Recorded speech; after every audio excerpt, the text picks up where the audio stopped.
പരിശുദ്ധാത്മാവേ എന്നിൽ വന്നു നിറയണമേ. പരിശുദ്ധാത്മാവേ കൃപ ചൊരിയണമേ. പരിശുദ്ധാത്മാവേ ശക്തി പകരണമേ.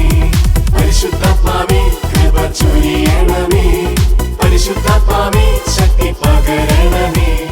പരിശുദ്ധ പരമ ദിവ്യകാരുടെ നാഥനായ ഈശോയ്ക്ക് നേരവും ആരാധനയും സ്തുതിയും പുകഴ്ചയും ഉണ്ടായിരിക്കട്ടെ. പരിശുദ്ധ പരമ ദിവ്യകാരുടെ നാഥനായ ഈശോയ്ക്ക് നേരവും ആരാധനയും സ്തുതിയും പുകഴ്ചയും ഉണ്ടായിരിക്കട്ടെ. പരിശുദ്ധ പരമ ദിവ്യകാരുടെ നാഥനായ ഈശോയ്ക്ക് നേരവും ആരാധനയും സ്തുതിയും പുകഴ്ചയും ഉണ്ടായിരിക്കട്ടെ. സ്നേഹമുള്ളവരെ, ഈ ഒരു നിമിഷത്തെ ഓർത്ത് വരാനോട് നമുക്ക് നന്ദി പറയാം. നമ്മൾ ഓരോരുത്തരെയും എത്രത്തോളം സ്നേഹിക്കുന്നതിൻ്റെ ഏറ്റവും വലിയ തെളിവാണ് വിശുദ്ധ കുർബാന. വിശുദ്ധ കുർബാനയിലൂടെ ഒരു തിരുവോസ്തിയോളം ചെറുതായി നമ്മുടെ ഓരോരുത്തരുടെയും ഉള്ളിൻ്റെ ഉള്ളിലേക്ക് കടന്നു വരുന്ന ആ ഒരു ദൈവത്തെ നമുക്ക് ആരാധിച്ച് സ്തുതിച്ച് നന്ദി പറയാം. പലപ്പോഴും നമ്മുടെ ജീവിതം പരിശോധിക്കുമ്പോൾ അതിരം തളരുവോളം നന്ദി പറഞ്ഞാൽ പോലും നമ്മുടെ ജീവിതം അതിനൊന്നും ആകില്ല. അത്രത്തോളം ഉണ്ട് നമ്മുടെ ജീവിതത്തിൽ അനുഗ്രഹങ്ങൾ നിറഞ്ഞ നിമിഷങ്ങൾ.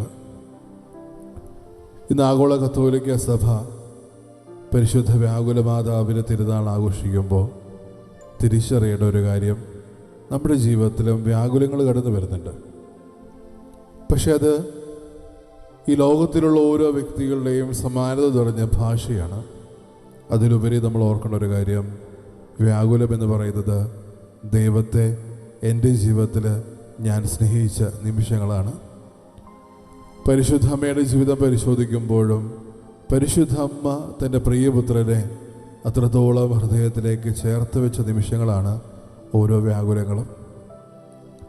കത്തോലിക്ക സഭ 7 വ്യാകുലങ്ങൾ നമ്മുടെ മുമ്പിലേക്ക് തരുന്നുണ്ടെങ്കിലും ഓർക്കുക, അതിലും കൂടുതൽ വ്യാകുലങ്ങൾ പരിശുദ്ധ അമ്മ തൻ്റെ ഹൃദയത്തിലേക്ക് സ്വീകരിച്ചിട്ടുണ്ട്.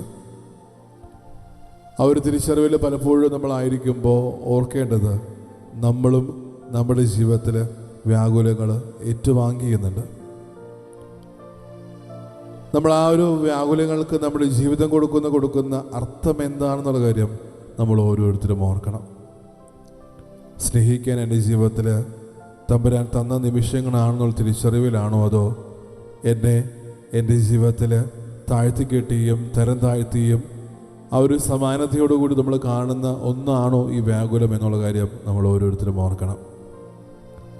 ഇന്ന് നമ്മൾ വായിച്ചു കേട്ട സുവിശേഷ ഭാഗത്തിൽ യോഹന്നാൻ്റെ സുവിശേഷത്തിൽ വളരെ ഭംഗിയായിട്ട് കുരിശിൻ്റെ ചുവട്ടിലെ ആ ഒരു പ്രണയ നിമിഷങ്ങളെക്കുറിച്ച് തമ്പുരാൻ ഭംഗിയായിട്ട് വിവരിക്കുന്നുണ്ട്. ജീവിതം പലപ്പോഴും പരിശോധിക്കുമ്പോൾ ഓർക്കേണ്ടത്, സഹനത്തിൻ്റെ ഇത്രയും വലിയൊരു തീച്ചൂളിൽ നിന്നിട്ടും തമ്പുരാൻ പരിശുദ്ധ അമ്മയെ കൈവിടിയുന്നില്ല. അല്ലെങ്കിൽ തൻ്റെ ജീവിതം ഏതാനും നിമിഷം കൂടിയുള്ളൂ എന്ന് തിരിച്ചറിഞ്ഞിട്ട് പോലും പരിശുദ്ധ അമ്മയെ കൈവിടാത്ത തമ്പുരാൻ നമുക്ക് കാണാൻ സാധിക്കുന്നുണ്ട്. യഹൂദ പാരമ്പര്യമനുസരിച്ച് അമ്മയോ തങ്ങളുടെ ഓരോ കുടുംബത്തിലെ ഏതെങ്കിലും ഒരു സ്ത്രീജനത്തെയോ ഒരിക്കൽ പോലും അവരുടെ ജീവിതത്തിൽ ഉത്തരവാദിത്തപ്പെട്ട അവരാരും ഒറ്റയ്ക്കാക്കില്ല. ആ ഒരു പൂർണ്ണ ഉത്തരവാദിത്തത്തിലേക്കാണ് തമ്പുരാനും മിഴി തുറക്കുന്നത്. തൻ്റെ അമ്മയെ തനിക്ക് തൻ്റെ ജീവിതത്തിൽ ഏറ്റവും കൂടുതൽ സ്നേഹിക്കുന്ന ഒരു ശിഷ്യനെ കൈപിടിച്ച് ഏൽപ്പിച്ചിട്ട് പറയുകയാണ്, ഇതാ നിൻ്റെ അമ്മ. ആ ഒരു മനോഭാവം അതേ രീതിയിൽ തിരിച്ചും അവിടെ സംഭവിക്കുന്നുണ്ട്. യോഹന്നാനോട് ഇതാ നിൻ്റെ അമ്മ എന്ന് പറയുകയാണ്. സ്നേഹമുള്ളവരെ, ഒരു വാഗ്ദാനം പൂർത്തിയായതിനപ്പുറത്തോട്ട് തമ്പുരാൻ നമ്മുടെ ഓരോരുത്തരും ജീവിതത്തെ അനുഗ്രഹിച്ച നിമിഷങ്ങളാണ് നമ്മളിവിടെ കാണുന്നത്. അത്രയ്ക്ക് ഇഷ്ടമാണ് നമ്മൾ ഓരോരുത്തരെയും. നമ്മുടെ ജീവിതത്തിലേക്ക് അവിടുത്തെ അനന്തമായ കരുണ ചൊരിഞ്ഞ നിമിഷങ്ങളിൽ ഏതാനും ചിലത് മാത്രമാണിത്. നമുക്കായിട്ട് ഒരു അമ്മയെ തരുന്നു. അവൻ അവരുടെ ജീവിതത്തിൽ ഉടനീളം വിളിച്ചത് പരിശുദ്ധ അമ്മയെ അമ്മ എന്നാണ്. ആ ഒരു അമ്മ എന്ന് വിളിക്ക് അർഹരാക്കിക്കൊണ്ട് നമ്മുടെ ഓരോരുത്തരുടെയും കയ്യിൽ പരിശുദ്ധ അമ്മയെ തരുന്നു. അത് നമ്മുടെ ഓരോരുത്തരും ജീവിതത്തിൽ നമ്മുടെ അമ്മയായിട്ട് പരിശുദ്ധ അമ്മയെ സ്വീകരിക്കാനാണ്. ജീവിതത്തിൽ പലപ്പോഴും ഒരു സമ്മാനം തരുന്ന ഒരാളെ നമ്മൾ നിരാകരിക്കുമ്പോൾ ആ ഒരു സമ്മാനത്തിനപ്പുറത്തോട്ട് ആ ഒരു ക്ഷണിതാവിനെയാണ് നമ്മൾ പലപ്പോഴും നമ്മുടെ ജീവിതത്തിൽ ഉപേക്ഷിക്കുന്നത്, അല്ലെങ്കിൽ അവരെ അവഹേളിക്കുന്നത്. ആ ഒരു തിരിച്ചറിവിലേക്ക് നമുക്ക് ഓരോരുത്തർക്കും എത്തിച്ചേരാം. കാരണം വിശുദ്ധ കുർബാന പോലെ പരിശുദ്ധ അമ്മയെ നമ്മുടെ ജീവിതത്തിലേക്ക് തമ്പുരാൻ ഒരു സമ്മാനമായിട്ട് തരുന്നുണ്ട്. നമ്മൾ എത്രത്തോളം ഹൃദയത്തിലേക്ക് പരിശുദ്ധ അമ്മയെ സ്വീകരിക്കുന്നു. കാരണം ഒരു കൃപയുടെ മണിക്കൂറുകൾ നമ്മൾ ഓരോരുത്തരുമായിരിക്കുമ്പോൾ പരിശുദ്ധ അമ്മയുടെ മാധ്യസ്ഥമേ ആഴ്ച നമ്മൾ ഓരോരുത്തരും പ്രാർത്ഥിക്കാറുണ്ട്. നമ്മുടെ കുടുംബങ്ങളെ, നമ്മുടെ കുടുംബത്തിലെ ഓരോ അംഗങ്ങളെയും സഹോദരങ്ങളെല്ലാവരെയും പരിശുദ്ധ അമ്മയുടെ മാധ്യസ്ഥം വഴി തമ്പുരാൻ്റെ കൈകളിലേക്ക് നമ്മൾ കൊടുക്കാറുണ്ട്. കാരണം പരിശുദ്ധ അമ്മയെയും തൻ്റെ കുടുംബജീവിതത്തിൽ അത്രത്തോളം ഒരു അമ്മയെന്ന വിളി തിരിച്ചറിഞ്ഞ് അതിൻ്റെ കഷ്ടപ്പാടുകളും വേദനകളും എല്ലാം കടന്നുപോയ ഒരാളാണ്.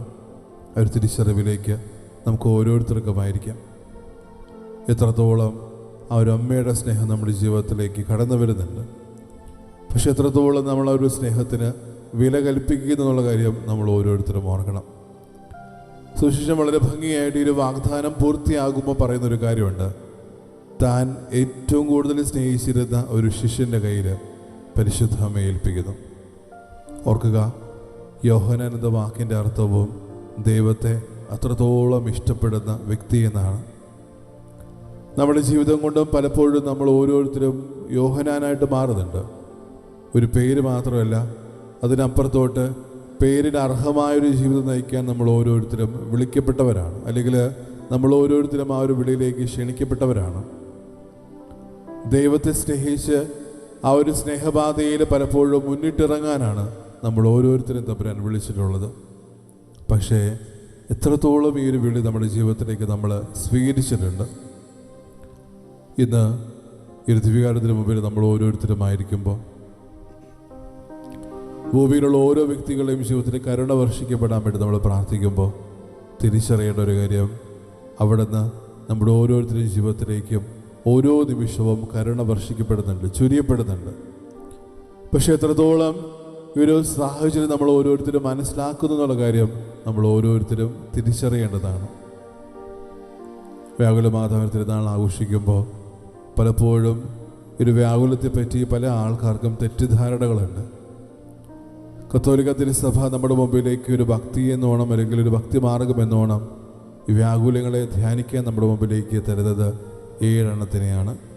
പക്ഷേ അതിലും കൂടുതൽ വ്യാകുലങ്ങൾ പരിശുദ്ധ അമ്മയുടെ ജീവിതത്തിലുണ്ട്. നമ്മുടെ ജീവിതം പരിശോധിക്കുമ്പോൾ പലപ്പോഴും നമുക്കത് കാണാൻ സാധിക്കും.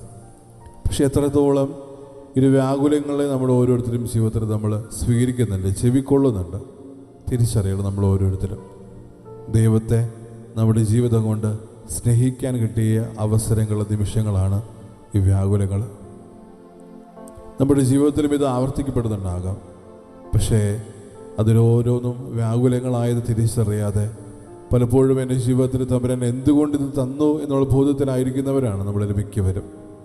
അതുകൊണ്ട് തന്നെ ആ ഒരു തിരിച്ചറിവിലേക്ക് നമ്മൾ ഓരോരുത്തരെയും കൊണ്ടുവരാം. അവിടുത്തെ സ്നേഹത്തിൽ, അവിടുത്തെ സമ്പൂർണ്ണതയിൽ നമ്മൾ ഓരോരുത്തരുമായി തീരുന്നതിനെ ഓർത്ത് നന്ദി പറയാം. എത്രത്തോളം നമ്മൾ ഓരോരുത്തരെയും അവിടുന്ന് ചേർത്ത് പിടിക്കുന്നുണ്ട്. പരിശുദ്ധ അമ്മയെ നമുക്ക് ഓരോരുത്തർക്കും തരുമ്പോഴും ഈ ഒരു സ്നേഹത്തിൻ്റെ അളവ് ഓരോ നിമിഷവും കൂടിക്കൊണ്ടേയിരിക്കുന്നുള്ളൂ. പരിശുദ്ധ വ്യാകുലമാതാവിന്റെ തിരുനാൾ നമ്മൾ ഓരോരുത്തരും ആഘോഷിക്കുമ്പോൾ അത്രത്തോളം സ്നേഹത്തോടു കൂടി, അത്രത്തോളം നൈർമല്യതയോടുകൂടി നമ്മുടെ ജീവിതത്തിലെ സഹന നിമിഷങ്ങളെ നമുക്ക് ഓരോരുത്തർക്കും ഓർത്തിരിക്കാം. അൽഫോൻസാമ്മ തൻ്റെ ജീവിതത്തിൽ പറയുന്നൊരു കാര്യമുണ്ട്. ഞാൻ ഒരിക്കൽ പോലും എൻ്റെ ജീവിതത്തിൽ സഹിച്ചിട്ടില്ല, അല്ലെങ്കിൽ നിങ്ങൾ ഓരോരുത്തരും എൻ്റെ ജീവിതത്തിൽ രോഗങ്ങൾ കൊണ്ടും പീഡനങ്ങൾ കൊണ്ടും വൈകാരികമായിട്ടും ശാരീരികമായിട്ടും പലപ്പോഴും പല പീഡനങ്ങളും ഏറ്റുവാങ്ങുമ്പോഴും ഞാനതെല്ലാം യഥാർത്ഥത്തിൽ സഹിക്കുകയല്ല, അതിലുപരി ഞാൻ സ്നേഹിക്കുകയാണ്. ഒരു രോഗം കടന്നു വന്നാലും, ഒരു വേദന കടന്നു വന്നാലും, ഏതെങ്കിലും രീതിയിൽ ഒറ്റപ്പെടലോ വേദനയോ സഹനങ്ങളോ എന്തും കൈവിടുന്നു വന്നാലും അൽഫോൻസാമ്മ ഒരു ചെറു ചിരിയോടുകൂടി തൻ്റെ സഹപ്രവർത്തകരോട് അല്ലെങ്കിൽ സഹകാരികളോട് പറയുന്നൊരു കാര്യം, ഞാൻ അവനെ സ്നേഹിക്കുകയാണെന്നുള്ള കാര്യമാണ്. ഈ ഒരു നിമിഷം വളരെ പ്രത്യേകമായിട്ട് ഭൂമിയിലുള്ള ഓരോ വ്യക്തികളുടെയും ജീവിതത്തിൽ കരുണ വർഷിക്കപ്പെടാൻ വേണ്ടി നമുക്ക് പ്രാർത്ഥിക്കാം. നമ്മളോട് പ്രാർത്ഥനാ സഹായം ചോദിച്ചിട്ടുള്ള എല്ലാവരെയും ഈ ഒരു നിമിഷം ഓർക്കാം. അവരോരോരുത്തരും ജീവിതത്തിലേക്ക് അവിടുത്തെ അനന്തമായ കരുണ വർഷിക്കപ്പെടാൻ, ചൊരിയപ്പെടാൻ നമുക്ക് ആഗ്രഹിക്കുകയും പ്രാർത്ഥിക്കുകയും ചെയ്യാം. ഈശോ നമ്മൾ ഓരോരുത്തരെയും അത്രത്തോളം സ്നേഹിക്കുകയും ചേർത്ത് പിടിക്കുകയും ചെയ്യുന്നുണ്ട്. പക്ഷേ ഈ ഒരു സ്നേഹത്തിന് നമ്മുടെ ഓരോ ജീവിതത്തിലും നമുക്കൊരു പ്രത്യുത്തരം നൽകാൻ പറ്റുന്നുണ്ടോ? സ്നേഹമുള്ളവരെ, തിരിച്ചറിയാം ഈ ഒരു നിമിഷങ്ങളെ ഓർത്ത്. സ്നേഹമുള്ളവരെ, നമ്മുടെ യോഗങ്ങളും പ്രാർത്ഥനകളെല്ലാം ഈ ഒരു തരളിൽ ചേർത്ത് വയ്ക്കാം. വളരെ പ്രത്യേകമായിട്ട് ഓൺലൈനായിട്ട് നമ്മൾ പ്രാർത്ഥന സഹായം ചോദിച്ചിട്ടുള്ള എല്ലാവരെയും ഒരു നിമിഷം ഓർക്കാം. അവരുടെ ജീവിതത്തിലേക്ക് തമ്പുരാൻ അനന്തമായ കാരുണ്യവും സ്നേഹവും ചൊരിയപ്പെടാൻ വേണ്ടി നമുക്ക് പ്രാർത്ഥിക്കാം. ഈശോയെ, എല്ലാ മാതാക്കളെയും സഹോദരങ്ങളെല്ലാവരെയും അൾത്താരയിലേക്ക് ചേർത്ത് വയ്ക്കുന്നു. രോഗികളായിട്ടുള്ളവർ, സമാധാനക്കുറവുള്ളവർ, അങ്ങനെ ഒത്തിരിയേറെ ബുദ്ധിമുട്ടുകൾ അനുഭവിക്കുന്ന എല്ലാവരെയും അൾത്താരയിൽ ചേർത്ത് വെച്ച് വിശ്വാസത്തോടെ, വിശുദ്ധിയോടെ, സ്നേഹത്തോടെ ദിവ്യകാരുടെ നാഥനാരബോധം നമുക്ക് ഓരോരുത്തർക്കും നമ്മളായിരിക്കുന്ന ഇടങ്ങളിൽ ഇരുന്നുകൊണ്ട് സ്വീകരിക്കാം. യേശുവേ, ആരാധന, ആരാധന, ആരാധന. ആരാധന,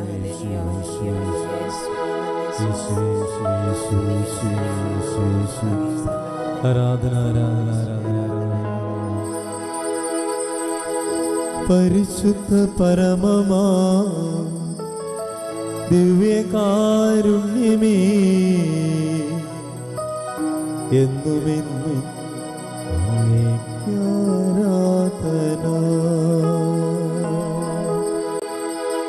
പരിശുദ്ധ പരമമാ ദിവ്യകാരുണ്യമേ, എന്നുമെന്നും അങ്ങേക്ക് ആരാധന.